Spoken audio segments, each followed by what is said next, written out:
everyone, welcome back. Today I'm going to talk about what might be growing in your gardens and what you might be harvesting at this time and how you compare those things together for, I think anyway, optimal taste and for your good health. So let's see what I'll show you. Let's start off first of all and I'll show you what's coming from my garden and what I just picked today. So first of all, of course, the greens are growing. We have spinach growing, we have mustard green, we have Swiss chard, lots of other greens growing as well. So whatever you have growing in your garden, you can utilize those things. Of course, garlic and onion. And if you remember from a previous episode, we talked about how to tell the difference between garlic and onion. Of course, the onion, the leaves are like tubular, they're rounded, right? So you can see they're like a tube, like a straw, and then of course the garlic ones will be flat leaves. So you can always tell sometimes if you plant garlic and onion together in your garden and then you're like, oh, okay, gosh, which one was the garlic and which was the onion? That's a great way to tell. So these are things I just picked. And also, if you remember, I had talked about lots of health benefits in the garlic and onion. And right now, well, in the previous session, we talked about using the tender garlic greens and how delicious those were.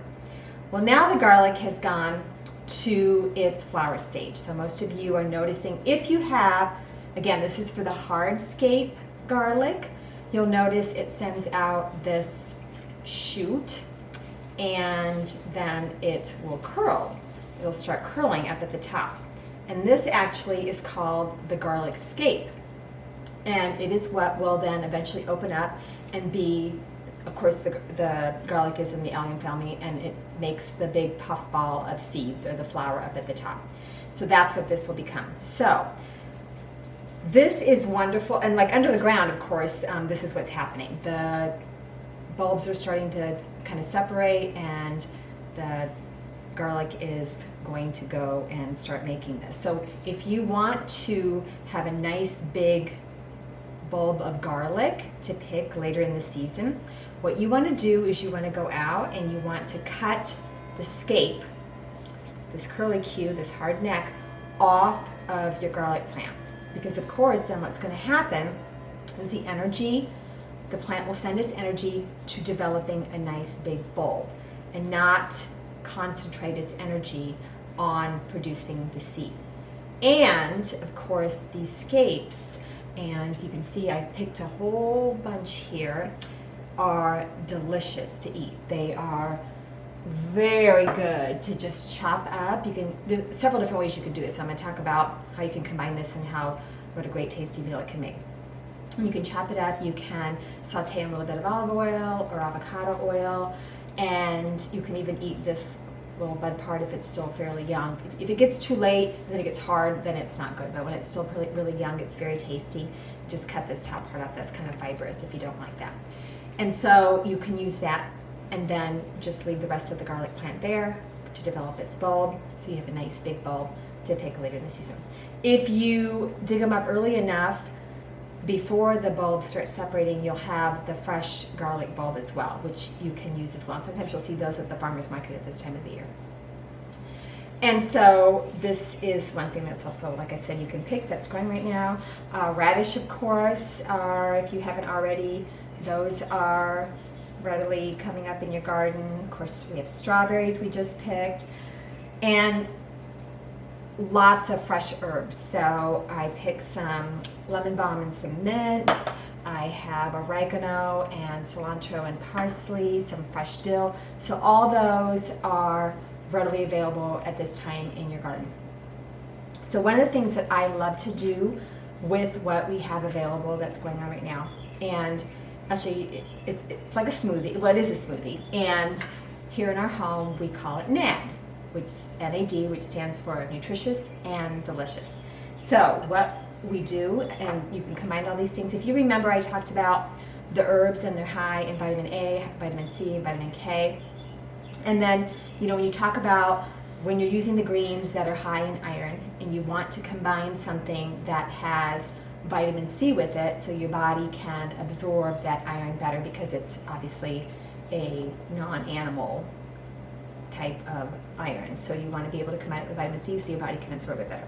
So what I like to do is, and I'm just going to show you really quick, a delicious smoothie that incorporates all the healthy things that are from your garden, and of course some other things too that perhaps aren't growing in your garden now that if you want to add, you can do that.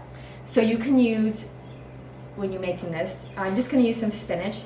If I have a lot of kale, I will use kale. If I have, just depends on, you know, what kind of, if you like a milder green, the spinach is usually milder, depending on different kinds of kales might be mild, or might be, have a little more bite to them. So depending on what you want to use. So today we're just going to use spinach because I have spinach available. And then strawberries, of course, lots of strawberries coming from the garden. So we add that to it as well. And then, you know, turmeric, I talked about turmeric and all the health benefits of it. And last month, we planted some of the turmeric and the ginger. So these are things you can also add to your smoothie. And my turmeric is just starting to come out, and then I'll show you that next time as well when it's a little more, there's a little more growth to it. So I just take a little chunk off of the turmeric, pop that in there as well. You can add, I like to add 2 to 3 different kinds of fruit. So we already added the strawberries, that was from the garden.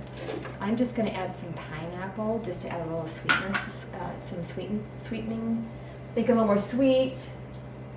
I'm going to add some raspberries. You could put banana, you could put mango. If you want to make it a little more creamy, you could add an avocado. Like I said, a banana or mango will make it much more sweet if you want to have it sweet. I like to put maybe like a half a teaspoon of flaxseed or chia seed as well. So you're adding all those health benefits into your one drink. Into this also I like to add, because again, these are all things that are growing in your garden and full of vitamins. Remember I talked about the vitamin A, vitamin C, vitamin K in our herbs. So I'm going to add some lemon balm. I'm going to add some mint, different kinds of mint. This will just make it, you know, especially now it's starting to get warm, so these are cooling herbs, and so they really help, you know, help you feel good when it's so hot outside. Okay, so to this, again, 2 or 3 different kinds of fruit. Peaches, pears, apples, whatever you like, whatever you have. You can also add parsley. Parsley is also, a lot of times you'll see those mixed in with smoothies, really good. And again, you can add the avocado to make it a little creamy, a banana, if you want to have it a little more creamy. So then, and just add some ice to it. So I'm going to grab some ice. And I don't usually add, I know some people like to add yogurt or almond milk, and you're welcome to do that, or yogurt. I don't like to add that. I just like to keep it just kind of a vegetable or fruit and herb kind of smoothie. So, and then I'm going to mix that up, and then I'll show you how that'll be and how that'll look here in a second. But I want to go on and talk about a little bit about what we can do with these other things here. So I'm going to include links at the bottom of the video that mentions these combinations and the benefits of these combinations. Okay, so take a look at those links if you want to have some more information, some more specifics about, okay, when I combine this with this, what exactly really happening that's allowing all this goodness for my body. Okay, so again, garlic and onions, I always talk about how healthy those are for you.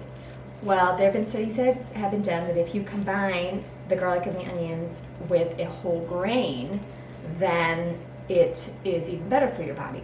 So, you know, I would suggest, like I said, the garlic scapes are readily available right now. Your onions are available. Chop those up, saute them in a little bit of olive oil or avocado oil, and then mix them in with your whole grains. And rice is a really good one that you can mix things in with, and you can add so much to that. So you can use quinoa, you can use brown rice, red rice. I'm making a dish where I'm using red rice. I love to make like a salad with red rice. And to that, then I will add the sauteed garlic and the sauteed onions. And you can then add your different herbs. You can add dill, you can add, like I said, the cilantro, oregano. So if you're doing, like, let's say you want to do a more of like a Mexican inspired side dish. So for that, you might want to include some of the herbs and spices that are used in those types of foods. So you might want to use the cilantro. You might want to use the hot and spicy oregano or the Mexican oregano. Use the garlic, use the onions. You could slice up some radish and put some radish up on top of it. You can add cumin to it. You can add, let's see, what else would be good with that? You know, and squeeze a fresh lime, those types of things. You can add lemon balm to that. If you're making more like an Asian inspired, perhaps you want to use the lemongrass. I talked about lemongrass last time. You could also then use the cilantro with that. You can, again, the onions and the garlic. Use, if you have, you can use the mustard greens. If you have different types of bok choy that's growing now in the garden too, chop that up and add that to your rice dish or to your salad. You can also make it with pasta if you like. I just like to, and you know, some people are like, well, I don't like to eat rice because of the arsenic. You know, there's been lots of talk lately about arsenic in rice. So what I like to do, which then reduces that, is soak your rice in the morning or the night before or whatever, drain that water off, rinse it again a couple more times, and that helps kind of clean your rice. And I know some people say, oh, well, then that also takes away some of the, you know, the nutrients from the rice. Well, then you're adding all these other goodies to it to help then boost up your nutrients. So I don't worry too much about that. And you can add so many things to that. So you can add the greens to the rice, you can add you know, spinach, you can add the herbs, you can add whatever you have that's available that's growing now as far as the things that are available in your garden. You can kick it up a notch. You can add ginger and turmeric. If you want to make it into a complete meal, you can add a protein to it. So those are all different things that you can add. And like I said, I'm making a rice dish, and so I'm going to show you then how that's going to work. Okay, so I blended up our NAD, so I want to show you. We've got it all blended up, and it is rich and creamy and refreshing and delicious, and so that is super easy to make, and you can make a whole blender full. I really would recommend that you make it and then drink it right away. I know sometimes people like to make it and then keep it in the refrigerator and drink it later, or save some for the next day, but I find that it's best if you it doesn't take long, you know, just throw all your ingredients into the blender, turn it on, put it on high, let it go for a minute or two, and then you are ready to go with your delicious and very nutritious and delicious drink. Okay, so coming back to the rice, like I said, I made up some red rice. You can use brown rice, you can use quinoa, you could also use, there's lots of different whole grain pastas you can use, and you can make this super simple dish. So go ahead and make your rice or your noodles or whatever according to directions in the way that you like it. And then I just sauteed up some of the chopped garlic scapes that we talked about and some of the onion, and then I just put in there some of the mustard greens. And like I said, you can add any kind of green to it that you like, and just kind of saute that up. So then I'll just add that to my rice and mix that in. So then you have, you know, like I mentioned, if you eat the garlic and the onions with a grain, then it is a good, powerful combination, and you can go through that link that I have that has a study that talks about that. So add that into that, and then you can add whatever extra herbs you want to it. If you want to have some cilantro, and like I said, depending on what type of dish you're making, if you're having more of an Italian theme or if you have more of a Mexican theme, you can add some fresh greens to that. We have the radish that I talked about that's also growing in the garden. You can add just little bits of radish. If you might, like I said, if you want to add a protein to it, you can make it into a complete meal. And you can add any kind of, you know, if you want to add chicken, you can add tofu. I like to add chickpeas to this, and so then you have the chickpeas, and you know, so any kind of lentils or legumes, when you combine that with a grain, then it becomes a complete protein. So then you don't, you know, then you have that, and you don't even have to have a separate meat with that, and you have a complete meal. So you can do some garnishing with your fresh herbs that you have. Let's see, like I said, there's lots of, that's dill, that's also growing readily in the garden. So whatever herbs you have, I mean, you can just get creative. Whatever greens you have available in your garden, use those. So it's combining the greens with your grains, combining the garlic and the onions with your grains.